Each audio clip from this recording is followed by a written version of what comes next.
Rule number 15 हम लोग discuss कर रहे थे लास्ट क्लास। तो रूल नंबर 15 में ये है कि अगर हुज में जो प्रोनाउन है वो सिर्फ लिविंग थिंग्स के लिए ही यूज कर सकती हूँ, ठीक है, लिविंग पर्सन के लिए यूज कर सकती हूँ। जैसे अगर मुझे आपसे रिलेटेड कोई क्वेश्चन पूछना हो तो मैं हुज का यूज करूंगी सेंटेंस में, ठीक है। और अगर मुझे किसी ऑब्जेक्ट के बारे में यानी कि नॉन लिविंग थिंग के बारे में पूछना हो तो मैं विच का क्वेश्चन बनाऊंगी, ठीक है। विच को यूज करके मैं क्वेश्चन बनाऊंगी या विच के बारे में लेकर स्टेटमेंट बनाऊंगी। फॉर एग्जाम्पल, दो अगर मैं सेम एग्जाम्पल ले रही हूँ, ठीक है, जैसे यहाँ पर स्ट्रक्चर जो है वो अलग अलग है, लेकिन अगर मैं सेम स्ट्रक्चर से बनाऊं तो हुज बुक इज दिस अगर मैं ये पूछती हूँ, ठीक है, ये क्वेश्चन अगर मेरा है हुज बुक इज दिस, इसका मतलब क्या हुआ कि बुक का ओनर कौन है ये पूछ रही हूँ, ठीक है। बुक किसने ओन कर रही है, किसने ओन किया है, वो बुक किसने खरीदी है, वो बुक कौन पढ़ता है, वट एवर जिससे भी रिलेटेड आप आंसर करें। बेसिकली वो बुक किससे बिलोंग करती है, कौन उस बुक का ओनर है, ये क्वेश्चन आप हुज के साथ करेंगे। Whose book is this. अगर मैं विच लगा देती हूँ उसी क्वेश्चन में, सेम क्वेश्चन में, विच बुक इज दिस का मतलब मैं बुक का नाम पूछ रही हूँ या बुक के बारे में पूछ रही हूँ, ठीक है। For example, if you are reading a book of Java, ठीक है, जावा से रिलेटेड आप कोई बुक पढ़ रहे हैं, ठीक है, तो आप पढ़ रहे हैं, लाइब्रेरी में बैठ के पढ़ रहे हैं, कोई स्टूडेंट आता है आपके क्लास का और पूछता है कि कौन सी बुक पढ़ रहे हो, तो इसका इंग्लिश में ट्रांसलेशन क्या होगा, which book are you reading, ठीक है। लेकिन अगर मैं पूछूं कि वो बुक जो तुम पढ़ रहे हो ये किसकी है, ठीक है, तो हुज बुक इज दिस, तो इसका आंसर जो है वो दोनों हो सकता है। ये भी हो सकता है कि किसकी वो बुक किसकी है, वो ओनर ऑफ द बुक कौन है, या फिर author of the book, author, या फिर अगर आपने खरीदी तो आपकी वो किताब है तो आप ये भी बोल सकते हैं कि मेरी बुक है, ठीक है। और अगर वो पूछना चाहते हैं ऑथर के बारे में कि who has written this book और who is the author of this book, ठीक है, who is the author, sorry whose नहीं, who is the author of this book, तो उसमें भी आप ऑथर का नाम लिखेंगे। लेकिन बेसिकली जब आप हुज लगाते हैं तो हुज आप स्टेटमेंट में लगाते हैं लिविंग थिंग के लिए, विच आप स्टेटमेंट में या क्वेश्चन, विच आप किसी क्वेश्चन में या स्टेटमेंट में लगाते हैं लिविंग थिंग के लिए। तो यहाँ पर जो एग्जाम्पल है which book did you select, तो यहाँ पर आंसर में बुक का नाम आएगा, whose book is lying there, तो किसकी है यानी कि पर्सन, ठीक है, प्रॉपर नाउन एक पर्सन जो है वो किसी पर्सन का नाम यहाँ पर आंसर में आएगा, ठीक है। Rule number 15 is clear. Rule number 15 is clear. If you're having any doubt, just raise your hand and or you can write it in the chat box. I'm moving on to the next rule. ठीक है, rule number 16 says कि each other जब आपको use करना होता है तब आपके सेंटेंस में सिर्फ दो सब्जेक्ट रहने चाहिए। यानी कि अगर आपका सेंटेंस में जो सब्जेक्ट है या नंबर ऑफ नाउन है, ठीक है, लोग जितने हैं आपके सेंटेंस में वो सिर्फ दो ही हैं, तब आप उनके लिए सेंटेंस यूज कर सकते हैं ईच अदर, सेंटेंस में यूज कर सकते हैं ईच अदर। अगर आपके सेंटेंस में दो से ज्यादा लोग प्रेजेंट हैं, ठीक है, मान लीजिए कि पूरी क्लास के बारे में अगर मैं बात कर रही हूँ तो मैं ईच अदर यूज नहीं कर सकती, मुझे वन अनदर यूज करना चाहिए। अकॉर्डिंग टू द रूल आपको वन अनदर यूज करना चाहिए। फॉर एग्जाम्पल, अगर मैं किसी भी दो पर्सन का यहाँ पर नाम ले लूं, आपके क्लास में नहीं लेना चाहूंगी so that there is no confusion regarding it. मान लीजिए कि यहाँ पर राम और रीता एग्जाम्पल लिखा हुआ है, तो राम और रीता लव ईच अदर, ठीक है, इसका मतलब कि दो ही सब्जेक्ट है और दो सब्जेक्ट के बीच का रिलेशन बताने के लिए मैंने ईच अदर यूज किया है। If I form another example, तो देर आर टू ब्रदर्स, ठीक है, one is Sam and other is John, and Sam and John are opposite to each other, मतलब वो एक दूसरे से बिल्कुल ही ऑपोजिट हैं, बिल्कुल ही अलग हैं। अगर कुछ सैम को पसंद है तो वो जॉन को बिल्कुल पसंद नहीं आएगा, जॉन को जो पसंद है वो सैम को बिल्कुल पसंद नहीं आएगा, तो they are opposite to each other. तो दो जब तक आपके सब्जेक्ट में रहता है तब तक आप ईच अदर यूज करते हैं। बट अगर मेरा सब्जेक्ट जो है वो दो से ज्यादा बढ़ गया, for example if I am saying that in this class ठीक है, all the student support one another, इसका मतलब कि आपके क्लास में जितने भी बच्चे हैं वो एक दूसरे को सपोर्ट करते हैं। तो यहाँ पर आप ईच अदर नहीं लिखेंगे क्योंकि नंबर ऑफ पीपल और number of subject in this sentence is more than 2, उस केस में आप वन अनदर का यूज करेंगे, that is use in here. ठीक है, या फिर इस एग्जाम्पल में जो यूज किया गया है वन अनदर का यूज करेंगे जब आपका जो नंबर ऑफ सब्जेक्ट है वो 2 से ज्यादा हो गया है। Am I clear with rule number 16?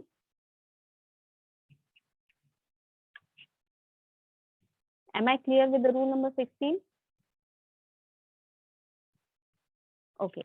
So moving on to rule number 17. ये जितने भी रूल्स हैं इन्हें आपको रटने की जरूरत नहीं है, समझ लेना ज्यादा इंपॉर्टेंट है। और जब भी आप स्ट्रक्चर बना रहे हैं, कोई भी सेंटेंस का स्ट्रक्चर बना रहे हैं, कोशिश करिए कि इन रूल्स को आप यूज करें।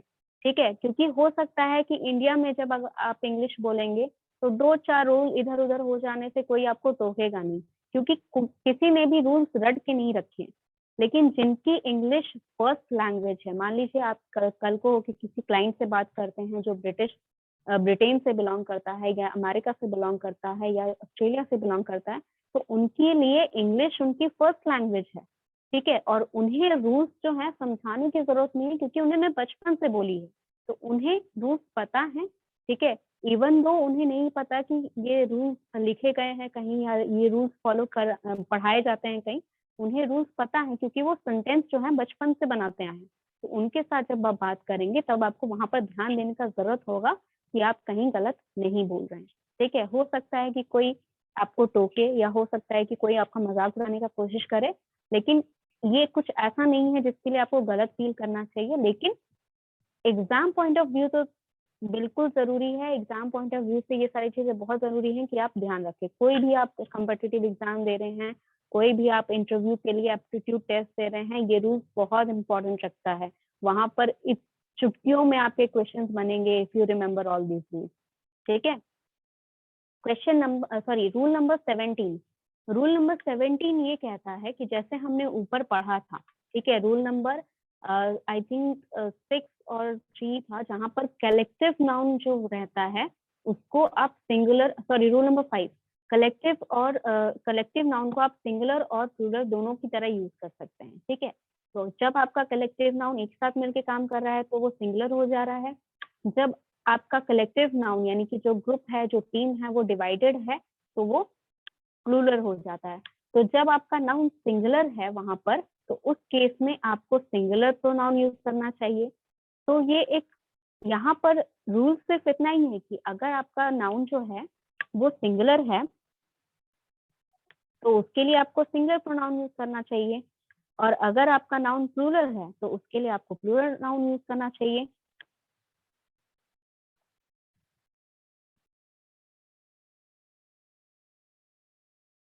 बच्चे टेंस के हिसाब से तो वो दोनों ही सही है ना। Who is this? Yes, Ramesh. बच्चे, अगर Ram and Sita loved each other है, इसका मतलब वो पहले एक दूसरे को प्यार करते थे, अब नहीं करते हैं। ठीक है, it is in the past tense. ठीक है, ऐसा कुछ नहीं है, आपको नहीं पता है ना कि अभी भी करते हैं या नहीं करते हैं। It is just a statement which is in the past tense. ठीक है, तो ग्रामेटिकली इट इज करेक्ट। ठीक है, ग्रामेटिकली ये भी सेंटेंस करेक्ट है, जो आपने लिखा है वो भी सेंटेंस करेक्ट है। ठीक है, सिर्फ आपका टेंस चेंज हो जा रहा है, यानी कि जो प्रेजेंट टेंस में आप लिख रहे हो या सिंपल प्रेजेंट टेंस में लिख रहे हो, इसका मतलब कि वो अभी भी वैसे ही है। यहाँ पर जो स्टेटमेंट गिवन है स्क्रीन पर, इसका मतलब कि वो पहले एक दूसरे से प्यार करते थे, शायद अभी नहीं करते हैं, या हो सकता है अलग हो गए हो या एक कहीं और चला गया, whatever the reason is. ये पास्ट टेंस का स्टेटमेंट है जो यहाँ स्क्रीन पे विजिबल है, आपने जो लिखा है वो प्रेजेंट टेंस का है। वो टेंस से आपका ग्रामर का कोई रिलेशन नहीं है, आपका टेंस चेंज हो सकता है, grammatically both sentences are correct. ठीक है, यस।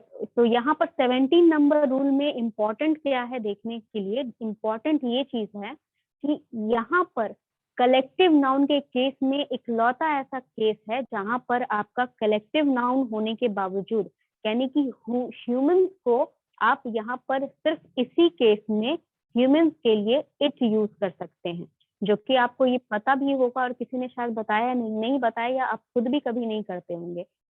ह्यूमंस के लिए आपको पता है कि आप कभी भी इच वाला प्रोनाउन यूज नहीं करते थे, लेकिन ये एक लौता ऐसा केस है, यहाँ पर जो स्टेटमेंट है, the jury gave it's verdict, ये ग्रामेटिकली करेक्ट है। क्यों करेक्ट है? क्योंकि यहाँ पर ज्यूरी जो है वो सिंगुलर नाउन ट्रीट हो रहा है, तो आप प्लूरल नहीं लिख सकते हो, देयर नहीं लिख सकते हो, क्योंकि ये सिंगुलर है। तो सिंगुलर डोनेट करने के लिए आपको कोई प्रोनाउन चाहिए। अब यहाँ पर ज्यूरी जो है उसमें मेल भी हो सकता है, फीमेल भी हो सकता है। यहाँ तो आपको नहीं पता कि ज्यूरी में कौन कौन मेंबर हैं, तो इस केस में आपके पास ही और शी यूज करने का भी ऑप्शन नहीं है। तो सिर्फ इसी केस में आप ज्यूरी, जो कि कलेक्टिव नाउन है, जहाँ पर number of group of people यहाँ पर है, ह्यूमंस हैं, उनके लिए यहाँ पर इट्स यूज हुआ है। अदरवाइज और किसी भी केस में आप ह्यूमंस के लिए कभी भी इट यूज नहीं करेंगे। ठीक है, सिर्फ ये एक इम्पॉर्टेंट पॉइंट है जो रूल नंबर 17 में आपको ध्यान रखना है, और इसीलिए ये रूल अलग से बताया गया है। जब आपका कलेक्टिव नाउन जो है सिंगुलर रहता है तो उसके लिए आप इट यूज कर सकते हो, कलेक्टिव नाउन के लिए ये सेंटेंस सही है। बट अगर कलेक्टिव नाउन नहीं रहे, ठीक है, उसके अलावा कोई भी तरह का नाउन रहे, तो यहाँ पर आप ह्यूमंस स्पेशली अगर हैं उस नाउन में रेफर कर रहे हैं, कॉमन नाउन हो सकता है या प्रॉपर नाउन है या फिर कोई भी अलग अलग टाइप का नाउन है जो ह्यूमन रेफर कर रहा है, तो वहां पर आप इट यूज नहीं करेंगे other than this situation. Am I clear with rule number 17? Speak loudly. बच्चे, am I not audible to anyone? मेरा ऑडियो, अगर मैंने जैसे कहा कि अगर कोई प्रॉब्लम होगा तो just let me no, okay? Yes, so everyone is clear with rule number 17. So let's move forward with rule number 18.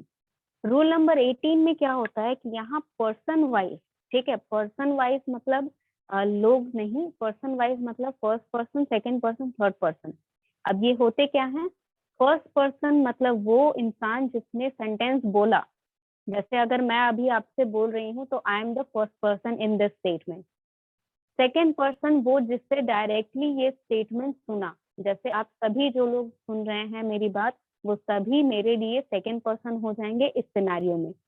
Third person मतलब कि वो इंसान जिसने ना तो डायरेक्टली बोला और ना ही डायरेक्टली ये स्टेटमेंट सुना, लेकिन हो सकता है कि वो सेंटेंसेस में इंक्लूडेड है। ठीक है, हो सकता है कि वो कहीं दूर खड़ा हो सकता है कि वो सिर्फ यहाँ पर वर्बली यानी कि इस सेंटेंस में इंक्लूडेड है, फिजिकली वहां पर प्रेजेंट नहीं है। जस्ट फर्स्ट पर्सन इतना याद रखिएगा, फर्स्ट पर्सन आपका वो जो बोलता है, जो स्पीकर है, जो राइटर है। सेकंड पर्सन वो जो लिसनर है, ठीक है, या रीडर है। थर्ड पर्सन वो जिसके बारे में सेंटेंस में इंक्लूडेड है कुछ इंफॉर्मेशन, लेकिन ना तो वो रीड कर रहा है, ना ही डायरेक्टली रीड कर रहा है, ना ही वो डायरेक्टली बोल रहा है सेंटेंस।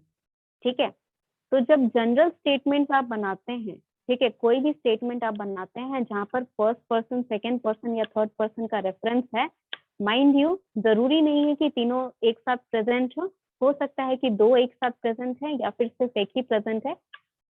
दो या फिर दो से ज्यादा अगर प्रेजेंट है, यानी कि तीनों प्रेजेंट है या फिर दो साथ में प्रेजेंट है, तो उसका सीक्वेंस क्या रहेगा जो आप स्ट्रक्चर में फॉर्म करेंगे, सेंटेंस स्ट्रक्चर में फॉर्म करेंगे जनरल स्टेटमेंट के लिए। ठीक है, अफर्मेटिव हो सकता है, नेगेटिव हो सकता है, इंटेरोगेटिव। जनरल स्टेटमेंट सभी के लिए आप सेकेंड पर्सन को पहले रखेंगे, थर्ड पर्सन को बाद में रखेंगे और फर्स्ट पर्सन को सबसे लास्ट में रखेंगे। ठीक है, इसका एग्जाम्पल यहाँ गिवन है, you, he and I have finished the work.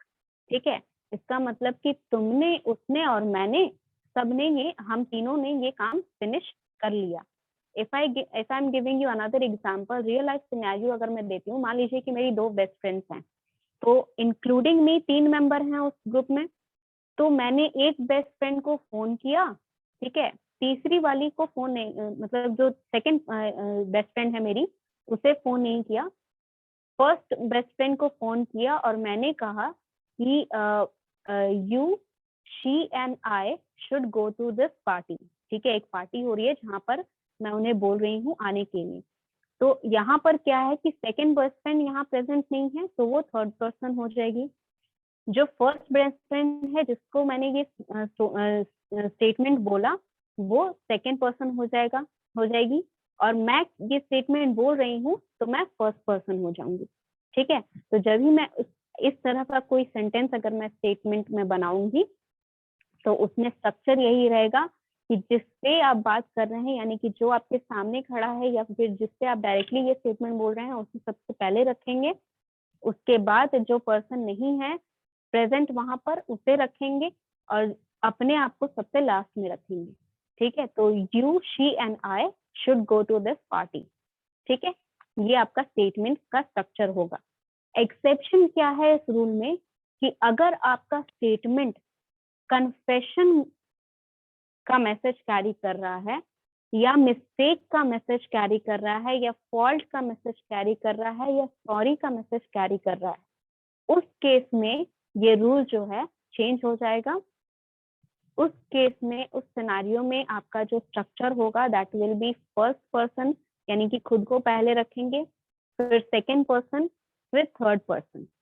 ठीक है, example, I, you and he are to be appreciated. यहाँ कन्फेशन ऑफ अप्रिसिएशन हो रहा है, यानी कि आप कन्फेस कर रहे हैं कि हमें अप्रिसिएशन मिलना चाहिए।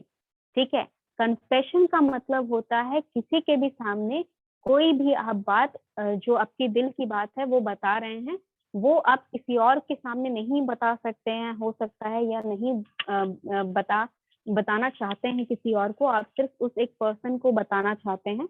तो इस केस के सिनेरियो में, इस तरह के केस के सिनेरियो में आपका जो सीक्वेंस रहेगा वो 1 2 3, रूल 1 2 3 यहाँ पर होगा। That will be your first person पहले आएगा, second person, then your third person. ठीक है, और एक एग्जाम्पल अगर मैं लूं, I, you and he are responsible for the mistake. ठीक है, जो गलती हुई उसके लिए मैं, तुम और वो जिम्मेदार हैं। ठीक है, तो ये इस टाइप के जो अगर आपका स्ट्रक्चर रहेगा, चाहे पॉजिटिव हो चाहे नेगेटिव हो, अगर कन्फेशन हो रहा है तो उस केस में आपका फर्स्ट, सेकेंड, थर्ड पर्सन का सीक्वेंस रहेगा। अगर जनरल, अगर कन्फेशन नहीं हो रहा है, कोई भी स्टेटमेंट हो रहा है, ठीक है, you, she and I must not waste our time and visit the zoo, or visit visit our parents, या visit that particular place that we were talking about। ये सारी चीजें जो आपका चाहे अफर्मेटिव हो, चाहे नेगेटिव हो, चाहे पॉजिटिव हो, चाहे इंटेरोगेटिव हो, किसी भी टाइप का क्वेश्चन है, अगर उसमें किसी भी तरह का स्टेटमेंट है, अगर उसमें कन्फेशन नहीं है तो आपका sequence second person, third person, then first person. अब एक केस ऐसा आ जाता है कि मान लीजिए कि आपका सिनेरियो ऐसा है कि सेकेंड पर्सन प्रेजेंट नहीं है। जनरल सेंटेंस में अगर सेकेंड पर्सन यहाँ पर मान लीजिए यू प्रेजेंट नहीं है, तो उस केस में भी आपका इसी तरह का सीक्वेंस रहेगा। He and I have finished the work. मान लीजिए ही नहीं है तो you and I have finished the work, मतलब जो रहेगा उसी के ऊपर आपको ये सीक्वेंस बैठाना है, 2 3 1 वाला सीक्वेंस रूल जो है फॉलो करना है। ठीक है, सिमिलर यहाँ पर भी मान लीजिए कि अगर यू नहीं है, यू नहीं है तो I and he are responsible are to be appreciated. अगर ही नहीं है तो you and I are to be appreciated. जिस भी सीक्वेंस में जो भी आपको इंफॉर्मेशन रहेगी इसी सीक्वेंस में फॉर्म करेगी। And one more thing that has to be noted down here, यहाँ पर जो हेल्पिंग वर्ब्स हैं आप देख रहे हैं कि प्लूरल फॉर्म के लिए जो लगते हैं वही लगेंगे। तो प्लूरल फॉर्म वाले जो आपके स्टेटमेंट्स हैं, जो भी आपका स्टेटमेंट है उसमें आपका प्लूरल फॉर्म वाला ही लगेगा। ठीक है, any doubt in rule number 17? Sorry, rule number 18, किसी को भी कोई डाउट है रूल नंबर 18 में?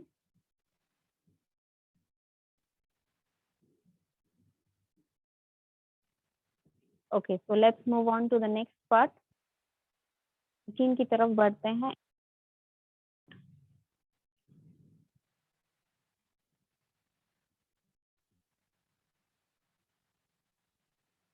ओके, यस देवाशीष, आपने जो लिखा है मैसेज में वो बिल्कुल करेक्ट है। ठीक है, if you can write it down for the others to see also. ठीक है, वो भी देख लेंगे। अगर ये मैसेज कॉपी करके मैं ही भेज देती हूँ सबको, you know need not worry about that. ठीक है, ये मैसेज जो है आपके क्लास में देवाशीष ने लिखा है और ये एकदम सही है। इसी टाइप का मैं first person, second person, third person रहता है। ठीक है, फर्स्ट पर्सन वो जो आपका स्टेटमेंट बोलता है, जैसे अभी मैं बोल रही हूँ तो मैं आपका फर्स्ट पर्सन हो गई। सेकंड पर्सन वो जो सुनता है, यानी कि आप लोग सब मेरी बात सुन रहे हैं तो आप लोग सब सेकंड पर्सन में आ गए। थर्ड पर्सन वो जिसके बारे में बात तो हो रही है लेकिन वो यहाँ प्रेजेंट नहीं है, फिजिकली प्रेजेंट नहीं है वहां पर। ठीक है, okay, so 18, rule number 18 is cleared up. Then we are moving on to rule number 19. Rule number 19 ये कहता है कि जब आपका अफर्मेटिव सेंटेंसेस रहते हैं, अफर्मेटिव यानी कि पॉजिटिव सेंटेंसेस रहते हैं, ठीक है, जहां पर नॉट यूज नहीं हो रहा है, क्वेश्चन मार्क यूज नहीं हो रहा है, वो सारे आपके अफर्मेटिव सेंटेंसेस होते हैं। तो अफर्मेटिव सेंटेंसेस अगर आपने फॉर्म किए हैं तो वहां पर आप सम वर्ड यूज करते हैं। ठीक है, अगर आपको सम या एनी यूज करना है तो कहाँ कहाँ यूज करना है? सम आप यूज करते हैं अफर्मेटिव यानी कि पॉजिटिव सेंटेंसेस में। ठीक है, अगर आपके सेंटेंस में या फिर क्वेश्चन मार्क लगा है, अगर आपका सेंटेंस में नॉट है या फिर क्वेश्चन मार्क लगा है, तो उस सिचुएशन में आप सम नहीं यूज करेंगे, आप एनी यूज करेंगे। ठीक है, for example I shall buy some mangoes, ये जो भी एग्जाम्पल है, these are all three correct sentences. I shall not buy any mangoes. I have you bought any mangoes? ठीक है, यहाँ पर अफर्मेटिव के लिए ही सिर्फ सम लगेगा, बाकी नेगेटिव और इंटेरोगेटिव के लिए आपका एनी लगेगा। Another example if I like to give, कि कुछ और एग्जाम्पल अगर मैं देती हूँ तो I have some issues to resolve. Let's talk another time. ठीक है, मेरे पास अभी कुछ प्रॉब्लम्स है जिनको रिजॉल्व करना है और उसके बाद हम फिर बात करते हैं। ठीक है, तो यहाँ पर अफर्मेटिव है, यहाँ पर नॉट यूज नहीं हुआ है, क्वेश्चन नहीं यूज हुआ है, तो यहाँ पर सम लगेगा इस स्टेटमेंट में। ठीक है,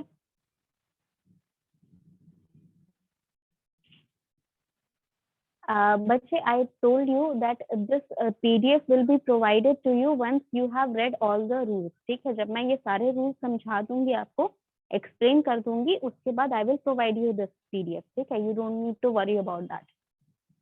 Yes, so as I was telling कि मान लीजिए कि अभी जो मैंने एग्जांपल दिया वो आपके लिए अफर्मेटिव का एग्जांपल था जिसमें आप सम यूज करते हैं।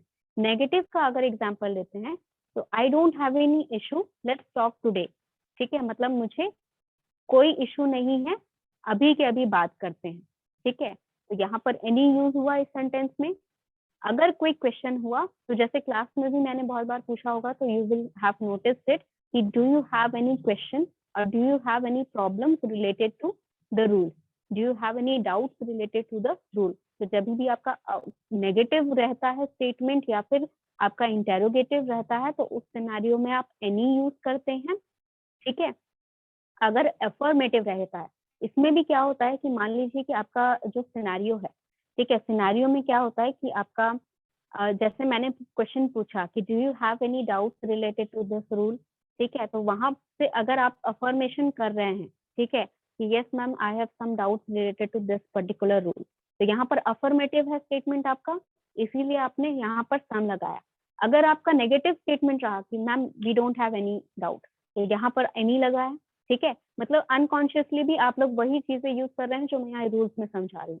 ठीक है, तो यहाँ पर एक एक्सेप्शन है। एक्सेप्शन क्या है कि आप सम को क्वेश्चन यानी इंटेरोगेटिव स्टेटमेंट में यूज कर सकते हैं अगर आपका इंटेरोगेटिव स्टेटमेंट या फिर आपका जो क्वेश्चन है उसमें रिक्वेस्ट मेंशन है। इसका क्या मतलब हुआ कि अगर मैं किसी चीज की रिक्वेस्ट कर रही हूँ, ठीक है, that I'm requesting you to give me some time so that I can think and then we'll talk. ठीक है, तो यहाँ पर क्वेश्चन है I'm requesting you to give me some time. ठीक है, please give me some time और please give me some information related to this topic. Please give me some please give me some money so that I can buy something. मतलब जहाँ पर आप request कर रहे हैं क्वेश्चन में किसी से बहुत रिस्पेक्टफुली कुछ पूछ रहे हैं, किसी से बहुत रिक्वेस्टफुली कुछ रिक्वेस्ट कर रहे हैं कि ये प्लीज कर दीजिए मेरे लिए, उस सिचुएशन में आप सम यूज कर सकते हैं क्वेश्चन में, will you please give me some water. ठीक है, यहाँ पर आपको एनी यूज करने का जरूरत नहीं है, यहाँ पर आप सम यूज करेंगे। किसी भी तरह का क्वेश्चन बना लीजिए, जहां पर आपका रिक्वेस्ट आ रहा है वहां पर अनकॉन्शियसली आपको पता है कि सम ही लगता है। You can find out more examples on your own also. आप कोई भी स्टेटमेंट पढ़ रहे हैं, इस तरह के जो भी रूल्स मैं बताती हूँ, ये सारे रूल्स के आप स्टेटमेंट खुद से फॉर्म करके मुझसे पूछ सकते हैं कि क्या मैम ये statement according to this rule सही है या नहीं। Understood? Okay, so let's move forward with rule number 20. If you have any doubt in rule number 19, you can write in the chat box. Rule number 19 में अगर किसी को कोई problem है तो आप लिख सकते हैं चैट बॉक्स में। Okay, so let's move on to the rule number 20। Rule number 20 ये कहता है कि फ्यू कहाँ पर यूज करना है और द फ्यू कहाँ पर यूज करना है।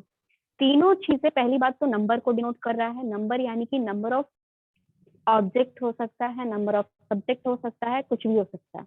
ठीक है, तो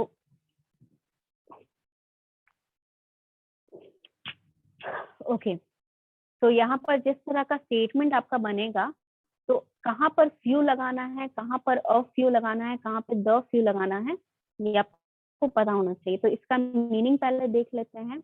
अ फ्यू का मतलब होता है, सॉरी, फ्यू का मतलब होता है, फ्यू का मतलब होता है कि ऑलमोस्ट नथिंग या फिर नॉट मेनी, मतलब ना के बराबर कुछ है आपका।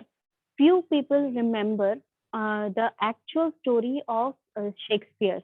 ठीक है, शेक्सपियर की जो एक्चुअल स्टोरीज हैं वो बहुत कम लोगों को याद है पूरी स्टोरी, या बहुत लोगों को पता है कि एक्चुअल स्टोरीज क्या है। बहुत लोग आजकल ऐसे हैं जो सिर्फ शेक्सपियर का नाम जानते हैं पर उनकी लिखी हुई कोई भी स्टोरीज नहीं जानते हैं। ठीक है, तो ना के बराबर जब आपके कोई पास कोई स्टेटमेंट रहेगा वहां पर आप फ्यू यूज करेंगे। अ फ्यू कहाँ पर यूज करते हैं? अ फ्यू यूज करते हैं जहां पर आपको सिग्निफाई करना होता है पॉजिटिविटी। पॉजिटिविटी यानी कि कम से कम हमारे पास इतना थोड़ा सा भी है, लेकिन इतना कम से कम है हमारे पास।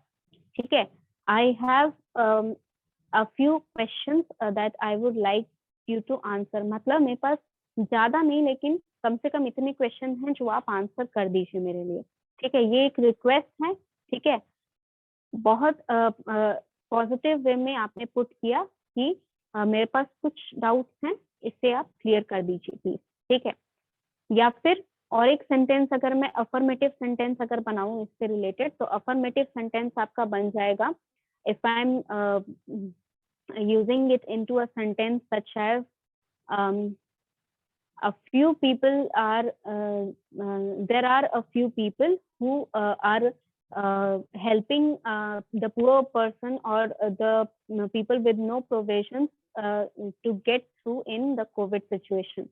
मतलब कोविड में कुछ ऐसे लोग अभी भी प्रेजेंट हैं जो गरीब लोगों की और उन लोगों की जिनके पास कोई प्रोविजंस नहीं है उनकी हेल्प कर रहे हैं। तो यहाँ पर पॉजिटिव वे में कि एटलीस्ट इतने लोग तो हैं, इतने अच्छे लोग हैं हमारी दुनिया में, अभी भी इतने कुछ कम लोग हैं लेकिन अभी भी इतने लोग प्रेजेंट हैं जो अच्छाई करते हैं। ठीक है, तो यहाँ पर पॉजिटिविटी दिखाने के लिए आप अ फ्यू यूज करते हैं। द फ्यू आप तब यूज करते हैं जो बचा कुचा जो भी बचा है वो सारी चीजों को जब रेफर करते हैं। ठीक है, वट एवर देयर इज, मतलब थोड़ा बहुत जो भी है, जैसा भी है दे दो करके, वैसा जो सिचुएशन रहता है तब आप द फ्यू का यूज करते हैं। The few coins that I had I have to give to the shopkeeper so that I can eat. ठीक है, जो थोड़े बहुत बचे कुचे पैसे भी थे मेरे पास वो मुझे शॉपकीपर को देने पड़े ताकि मैं खाना खा सकूं। ठीक है, तो वट एवर देयर इज, ये रेफर करने के लिए आपको द फ्यू यूज करना होता है। I hope you are cleared up. अगर इसमें कोई भी डाउट है तो यहाँ पर सिर्फ अ फ्यू का एग्जाम्पल गिवन है, अ फ्यू या फिर फ्यू कब यूज होता है। तो a few women are free from fault, ये एक नेगेटिव स्टेटमेंट है। ठीक है, नेगेटिव इन द सेंस यहाँ पर नॉट नहीं हुआ है, इसका सेंस नेगेटिव है। ठीक है, इस सेंटेंस का सेंस जो मीनिंग कन्वे कर रहा है वो मीनिंग नेगेटिव है। तो जब नेगेटिव मीनिंग है तो आप अ फ्यू नहीं लगा सकते हो, क्योंकि अ फ्यू जो होता है वो पॉजिटिव मीनिंग कन्वे करने के लिए होता है। तो यहाँ पर इस सिचुएशन में अ फ्यू नहीं लगेगा, फ्यू लगेगा। ठीक है, few women are free of fault. ठीक है, सिमिलर केस यहाँ पर गिवन भी है। Is there any doubt regarding rule number 20? Rule number 20 से रिलेटेड किसी को भी कोई डाउट है?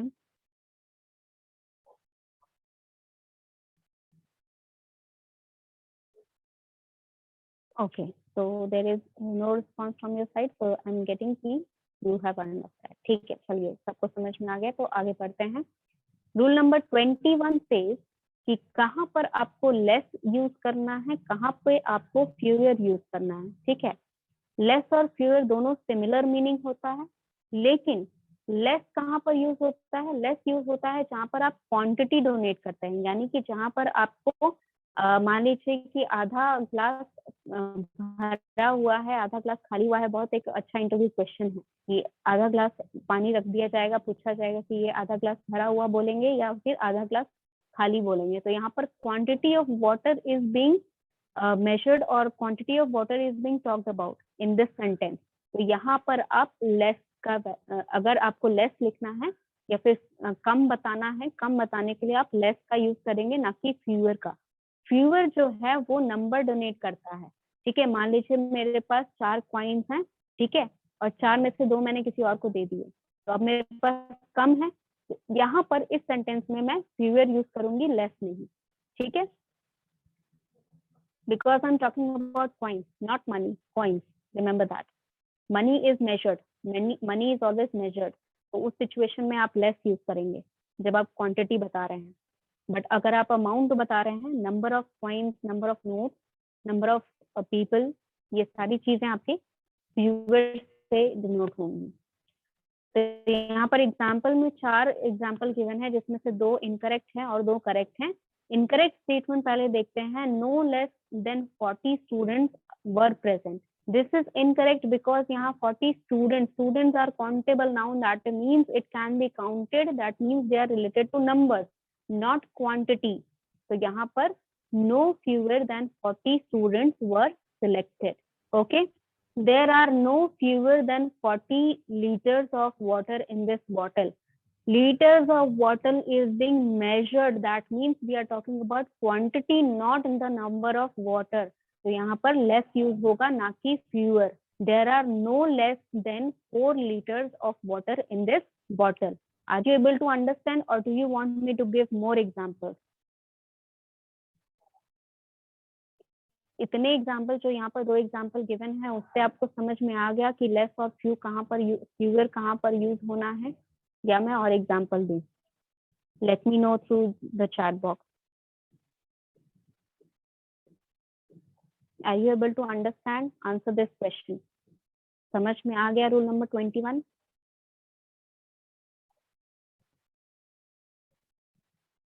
Please respond in the chat box so that I know that you understood.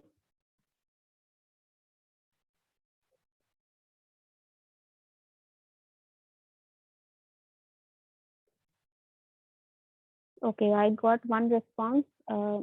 At least 4 or 5 students please respond so that I know everyone understood. ठीक है, जो 2-4 respond आ रहे हैं वो बच्चे तो शुरू से सुन रहे हैं मेरी बात।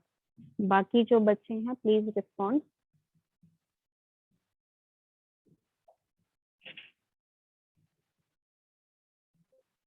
यस, बाकी जो क्लास के बच्चे हैं please don't be Placid in the class. ठीक है, be a little more proactive.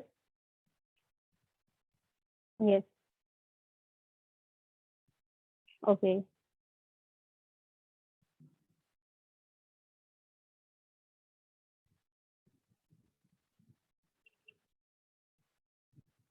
okay, I'm still getting only those students who answer, few students who answer.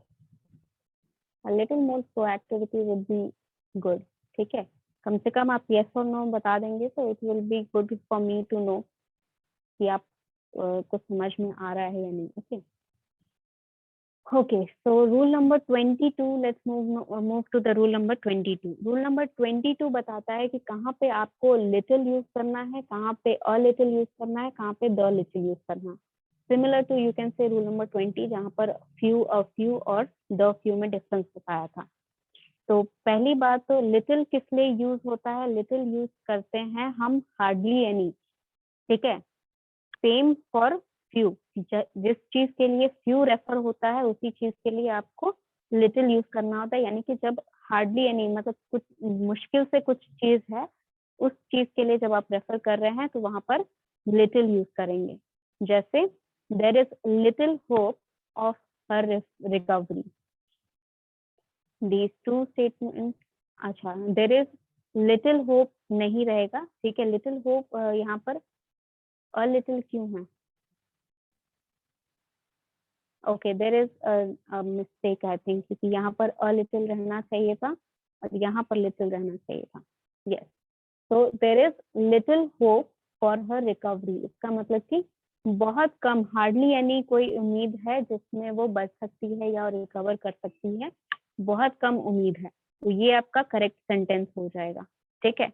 लेकिन अ लिटिल जो है वो ग्रामेटिकली इनकरेक्ट नहीं है, माइंड यू। ये जो सेंटेंस है ये ग्रामेटिकली इनकरेक्ट नहीं है, ये सिमेंटिकली इनकरेक्ट है। मतलब जो मीनिंग है, जो मैसेज कन्वे करना चाहता है राइटर, वो मैसेज इससे नहीं जाएगा। इससे क्या मैसेज जा रहा है? अ लिटिल का मतलब क्या होता है? Means some but not much. तो यहाँ पर क्या कन्वे हो रहा है मैसेज की? डॉक्टर ये कह रहा है कि अभी भी थोड़ी उम्मीद है कि वो बच सकती है। यहाँ पर इस स्टेटमेंट में क्या कहा जा रहा है कि उसमें ना के बराबर उम्मीद है कि वो बचेगी, वो रिकवर नहीं कर पाएगी, ठीक है। ना के बराबर उम्मीद है, ठीक है। That is the different kind of meaning that is being presented here. This is not grammatically incorrect, ठीक है। यहाँ इनकरेक्ट लिखने का मतलब ये नहीं कि ग्रामेटिकली इनकरेक्ट है। सिमेंटिकली, सिमेंटिकली मतलब जो मैसेज आपका रहता है सिमेंटिकली इनकरेक्ट है, ठीक है। तो अ लिटिल वाला का यूज होगा, a little knowledge can be dangerous thing. This is a very famous line, ठीक है। अ लिटिल नॉलेज मतलब थोड़ी नॉलेज जो है आपके पास अगर रहेगी तो वो बहुत डेंजरस होती है। आपको बहुत ज्यादा नॉलेज रहना चाहिए किसी भी टॉपिक से रिलेटेड रहने के लिए।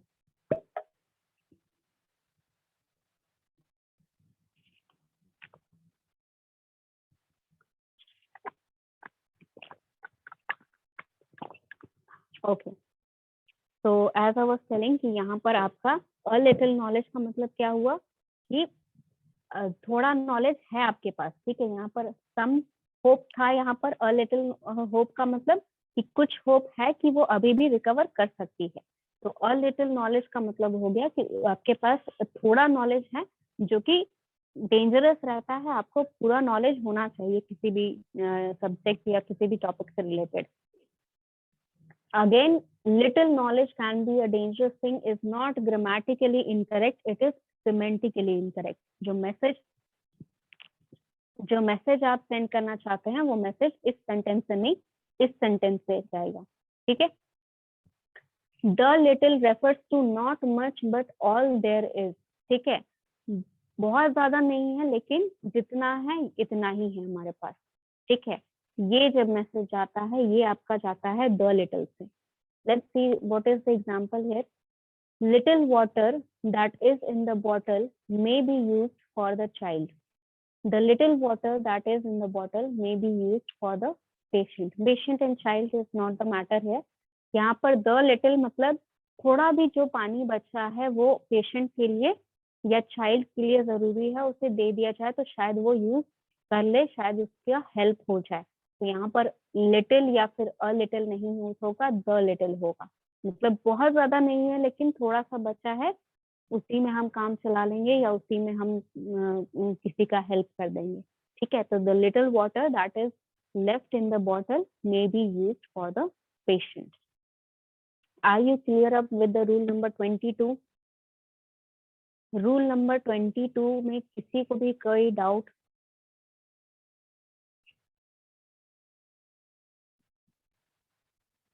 लिटिल कहाँ पे यूज होगा, अ लिटिल कहाँ पे यूज होगा, द लिटिल कहाँ पे यूज होगा, ये समझ में आ गया सबको?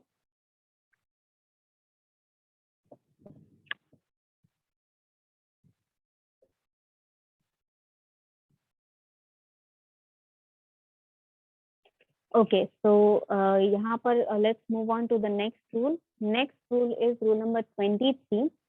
एल्डर और ओल्डर का करेक्ट यूज, यानी कि कहाँ पर आपको एल्डर लगाना है, कहाँ पर आपको ओल्डर लगाना है, ठीक है। तो दोनों का बेसिकली मीनिंग जो होता है दैट इज सिमिलर, ठीक है, लेकिन यहाँ पर थोड़ा सा डिफरेंस हो जाता है। क्या डिफरेंस हो जाता है, let's see. Elder is use to refer the age difference for person और सेम फैमिली, ठीक है। एल्डर जो यूज होता है वो सेम फैमिली या सेम मतलब पर्सन के एज डिफरेंस बताने के लिए होता है। ओल्डर किसके लिए होता है, person as well as thing. Older जो होता है वो पर्सन के लिए भी यूज हो सकता है और किसी ऑब्जेक्ट के लिए भी यूज हो सकता है। मतलब कि अगर मुझे कहना है कि ये बिल्डिंग बहुत पुरानी है तो उसके लिए मैं ओल्डर यूज कर सकती हूँ, या फिर मेरे को कहना है कि मेरे जो चाचा है वो बूढ़े हो गए हैं, उसके लिए भी मैं ओल्ड यूज कर सकती हूँ या ओल्डर यूज कर सकती हूँ, ठीक है।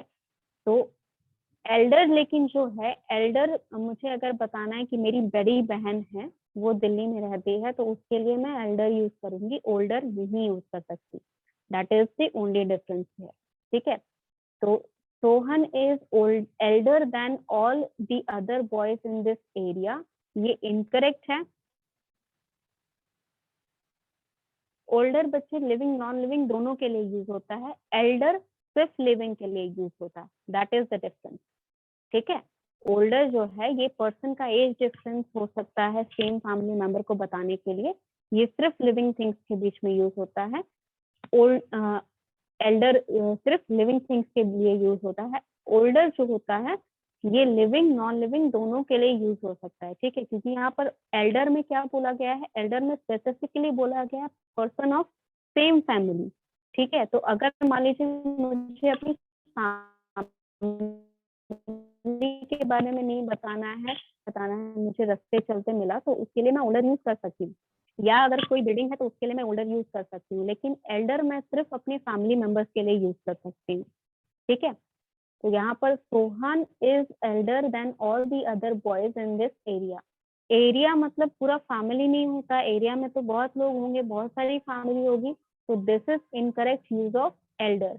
यहाँ पर क्या होगा, ओल्डर यूज होगा, बिकॉज वहां पर फैमिली मेंबर से बाहर के लोगों से कंपेयर किया जा रहा है। Sohan is older than all the other boys in this area. Tabu is my older brother, नहीं, ओल्डर ब्रदर नहीं होगा क्योंकि यहाँ पर फैमिली मेंबर इंक्लूडेड है, ठीक है। तो ओल्डर नहीं होगा, एल्डर होगा। Tabbu is my elder brother, ठीक है। Are you clear up with rule number 23? यहाँ पर बहुत ज्यादा कुछ नहीं ध्यान देना है, बस इतना ध्यान देना है कि जब आप अपने फैमिली मेंबर के बारे में बात कर रहे हैं तो उस केस में आप एल्डर लगाएंगे। ओल्डर यूज होता है लिविंग नॉन लिविंग दोनों ही के लिए, लेकिन फैमिली मेंबर के लिए नहीं यूज होगा, ठीक है। अगर आपको फैमिली मेंबर के बारे में बताना है तो फैमिली मेंबर के लिए आप ओल्डर यूज नहीं कर सकते हो, एल्डर ही यूज करोगे, ठीक है। Any doubt regarding anything? Rule number 23 तक किसी को भी कोई डाउट है? Okay, let's move on to next rule number. We will try to finish up till 25. 24 और 25 इस क्लास में खत्म कर लेते हैं, ठीक है। 24 rule number says कि when we normally use then in the comparison, then but the word like superior, inferior, senior, junior, prior, anterior, posterior and prefer to is used, ठीक है।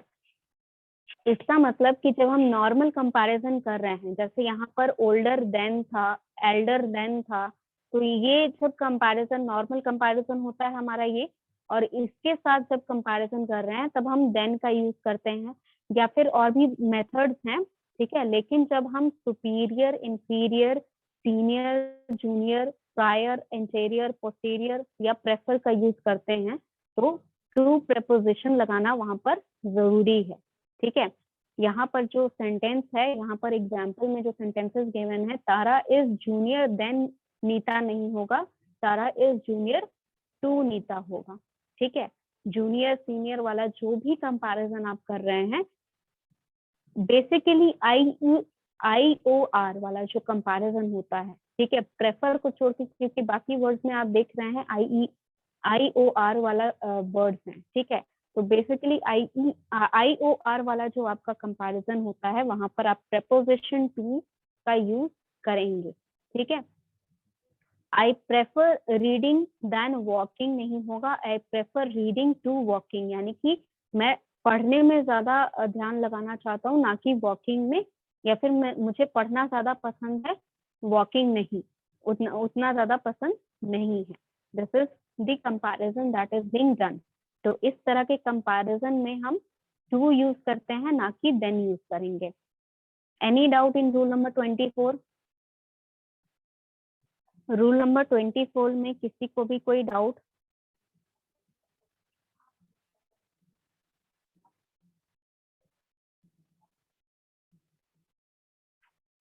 Yes Debashish, you are correct. Elder जो word है that is also a noun when it is refer to people. ठीक है, Elder अगर मैं बोलूं, जैसे अब हम लोग का वो जो स्टेटमेंट है that you should respect your elders, वहां पर जो एल्डर्स है वो as a noun, common noun use हो रहा है उन सभी लोगों के लिए जो आपसे बड़े हैं। ठीक है, तो वो एज अ नाउन भी यूज होता है, लेकिन यहाँ पर जो एल्डर है, ये एल्डर आपका एज एन एडजेक्टिव यूज हो रहा है। ठीक है, रिलेशन बता रहा है और एडजेक्टिव बता रहा है। ठीक है, you don't have any doubt in 23 24। Then let's move on to 25। ठीक है, यहाँ तक अगर हम एंड कर लेंगे तो बहुत ज्यादा नहीं बच जाएगा, थोड़ा सा बच जाएगा, फिर नेक्स्ट क्लास कुछ क्वेश्चन भी करवा पाऊंगी मैं क्लास में। ठीक है, question sorry, rule number 25 says when we do a comparison by using a comparative word followed by then, the word other must include the thing compared from the class of things with which it is compared। इसका मतलब कि अगर यहाँ पर जो लिखा गया है उसको मैं आसान भाषा में समझाती हूँ कि जैसे कि पूरी क्लास में से किसी एक स्टूडेंट को मुझे बाकी स्टूडेंट से कंपेयर करना है, तो इस तरह का जहां पर मैं कलेक्टिव नाउन में से या फिर एक कॉमन नाउन में से एक पर्सन को निकाल के या एक ऑब्जेक्ट को निकाल के बाकी सबसे कंपेयर कर रही हूँ, तो उस सिचुएशन में जो कंपैरिजन होगा वहां पर मुझे बाकी कंपैरिजन के लिए I will provide the PDF. बच्चे, एज आई टोल्ड यू, ये पीडीएफ जब सारे रूल्स समझा दूंगी तब ये पीडीएफ मैं आपको दे दूंगी। आपको पूरा टाइम मिलेगा इसको पढ़ने के लिए, इसके डाउट्स क्लियर करने के लिए, इसके क्वेश्चंस बनाने के लिए। आपको उसकी चिंता करने की जरूरत नहीं है। ठीक है, तो एज आई वाज टेलिंग कि यहाँ पर जो कलेक्टिव नाउन है या फिर जो भी आपका कॉमन नाउन है, उसको उसमें से एक, जैसे यहाँ पर 5 लोगों का झुंड है, उसमें से एक को निकाल दिया और इस एक को मुझे बाकी 4 से कंपेयर करना है। तो जब मैं कंपैरिजन वाला स्टेटमेंट बनाऊंगी तो यहाँ पर अदर लिखना, यानी कि इसको छोड़ के जो बाकी 4 मेंबर हैं, बाकी के 4 मेंबर से कंपेयर कर रही हूँ, तो बाकी लिखने के लिए यहाँ पर अदर लिखा जाता है इंग्लिश में। ठीक है, जैसे कि she is better than any women. Any women का, एनी वुमेन में तो वो भी आती है ना, वो भी तो वुमेन है, तो वो भी आ जाती है, तो उसको मुझे हटाना है जब कंपैरिजन कर रही हूँ। तो कैसे हटेगा? She is better than any other women. ठीक है, और एक एग्जांपल दे दूं, जैसे यहाँ पर एक ह्यूमन का एग्जांपल है, ऑब्जेक्ट का एक एग्जांपल देती हूँ मैं आपको। Gold is precious then any other metal. ठीक है, यहाँ पर गोल्ड जो है एक मेटल है, तो अगर मैं यहाँ पर अदर मेटल नहीं लिखती हूँ तो स्टेटमेंट क्या होगा? Gold is precious then any metal. Any metal में तो गोल्ड भी आ रहा है ना, तुम गोल्ड से गोल्ड को कैसे कंपेयर कर सकते हो? तो यहाँ पर गोल्ड को मुझे बाहर निकालना है, तो gold is precious then any other metal. ठीक है, तो इतना ही यहाँ पर रूल नंबर 25 में कह रहा है कि जब आप कलेक्टिवली किसी चीज को कंपेयर करते हो एक चीज से, तो वो एक चीज आपके कलेक्टिव नाउन में से बाहर आनी चाहिए, और उसके लिए आप अदर का यूज करते हो। ठीक है, जो सेकेंड पार्ट ऑफ रहता है, हमेशा सेकेंड पार्ट में रहेगा, पहला पार्ट में कभी नहीं रहेगा, हमेशा सेकेंड पार्ट में अदर रहता है। जो भी आपका collective noun, common noun mentioned है, उसके आगे आपको अदर लगा देना है। जहां पर कोई प्रॉब्लम, रूल नंबर 25 में किसी को कोई प्रॉब्लम?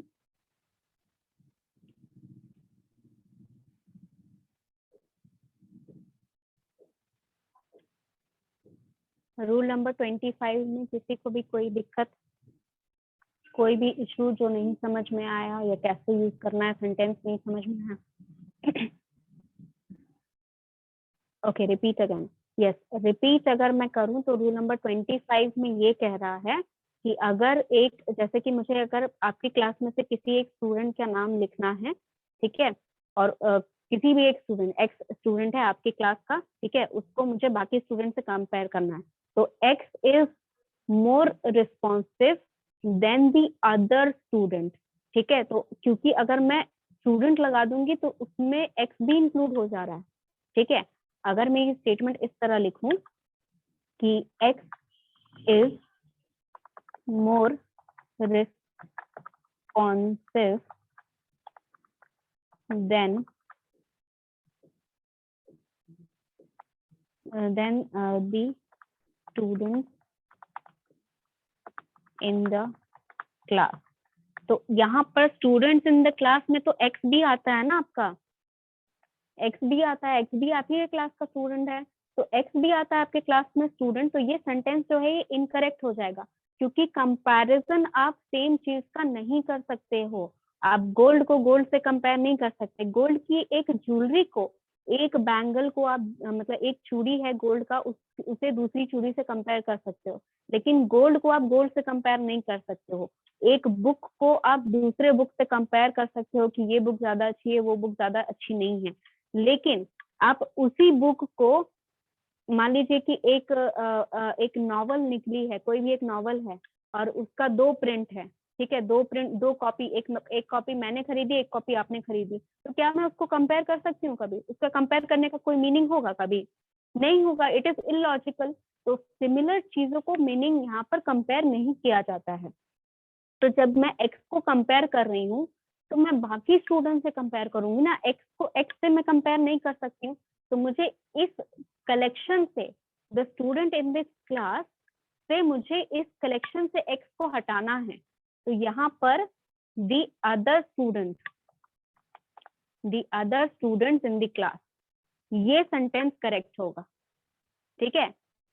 ये सेंटेंस जो है ये आपका x is more responsive then the other students in the class, ठीक है, मतलब एक्स एक आपकी के क्लास का स्टूडेंट है जो बाकी के बच्चों से ज्यादा रिस्पॉन्सिव है। तो यहाँ पर एक्स जो है वो बाकी सभी बच्चों से कंपेयर हो रहा है, लेकिन एक्स खुद से कंपेयर नहीं हो रहा है। अभी समझ में आया रूल नंबर 25? रूल नंबर 25 अभी समझ में आ गया? किसी को भी कोई डाउट?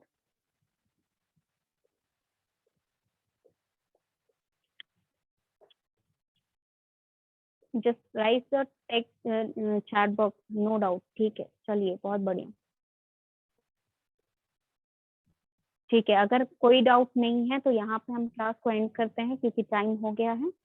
एंड जो भी आपका अगर कोई डाउट भी रहेगा भी तो आप, एज आई टोल्ड यू कि ये वीडियोस जो हैं पर डे अपलोड हो जाते हैं, तो अगर आपके पास अभी पीडीएफ नहीं है तो आप वीडियो जाके रेफर कर सकते हैं, देखकर उसमें से पढ़ सकते हैं कि कौन से रूल्स मैंने पढ़ाए हैं, और उसके बाद नेक्स्ट क्लास तो रूल्स सारे खत्म हो जाएंगे, ठीक है, रूल्स हमारे उतने नहीं बचे हैं, नेक्स्ट क्लास रूल्स खत्म हो जाएंगे, तो उसके बाद फिर कुछ एक्सरसाइज के क्वेश्चंस कर लेंगे और उसके बाद फिर पीडीएफ भी मैं शेयर कर दूंगी। एंड आफ्टर दैट जो भी क्वेश्चन है एक्सरसाइज के वो आपका मंथली असाइनमेंट है, तो उसको पूरा करके आपको मुझे देना कैसे है वो भी मैं अभी बता देती हूँ। उस पीडीएफ को एक जगह, सॉरी, वर्ड फाइल रहेगी, तो उसमें से एक्सरसाइज के क्वेश्चन एक आप दूसरी वर्ड फाइल में कॉपी करिएगा, वहां पर आंसर नीचे बनाकर वो वर्ड फाइल आप मुझे मेल कर दीजिएगा, मेल एड्रेस मैं आपको दे दूंगी नेक्स्ट क्लास, उस मेल एड्रेस पे आप मुझे वो मेल कर दीजिएगा। अंडरस्टूड? ये चीजें मैं एक बार और रिपीट कर दूंगी तो उसका कोई प्रॉब्लम नहीं होना चाहिए आपको। Have I taken the attendance?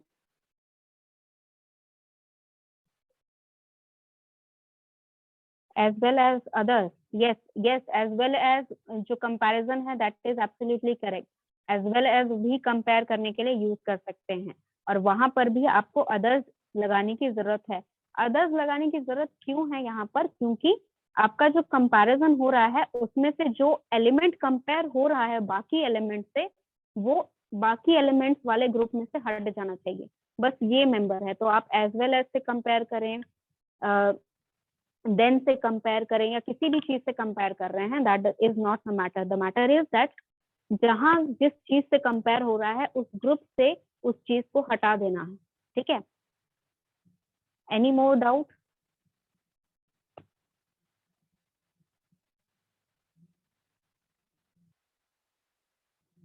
चलिए ठीक है, if you don't have any doubt let's meet for the next class. Okay.